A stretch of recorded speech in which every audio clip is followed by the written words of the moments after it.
Welcome everybody to Robb's MetalWorks. We are here in El Paso continuing our brutal work, and no doubt the heaviest band tonight, Defleshed and Gutted, is here. I have their vocalist Orill. Orill, how are you doing? Great to have you on our show. Hey, thanks for having me. Fucking feeling great, man. Thanks for the kind words. Really appreciate it, dude.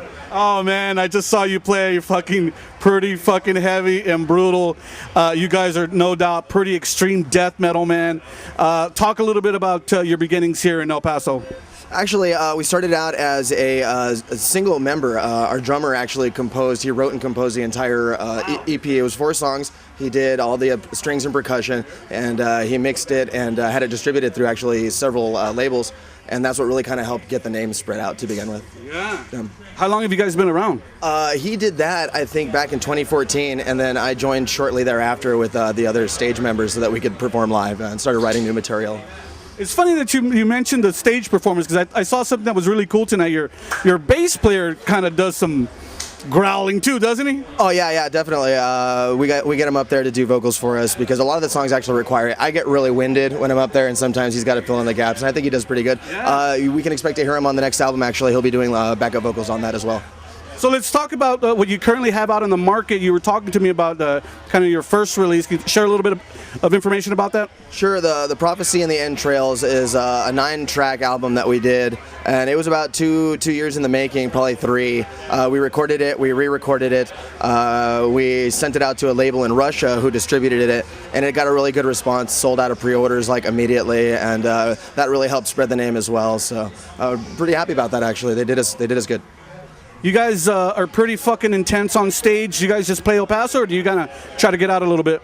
We try to get out a little bit. Some of us are tied down to our jobs, but periodically we'll go out of town. We did a big festival out in Las Vegas. We did Las Vegas Death Fest 9 last year, which was huge with Vader, Internal Bleeding, a lot of really good bands. We were really stoked about that. And it was a big event with bands from all over the world, actually. It was great to see the streets of Las Vegas overrun with metalheads. That was great, man. It was great. So yeah, and we hit a few spots out in Arizona, where we have some stuff planned for California and Houston too. Pretty fucking extreme metal too, man.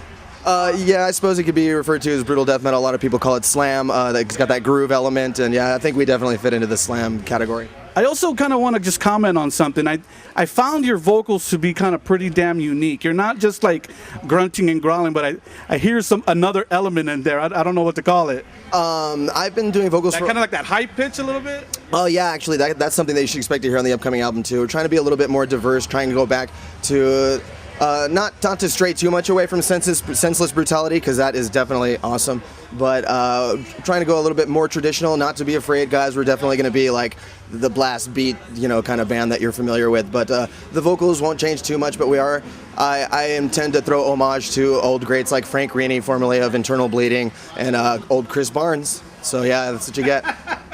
Let's also talk about what's going to happen for the fall. Are you guys going to release new music?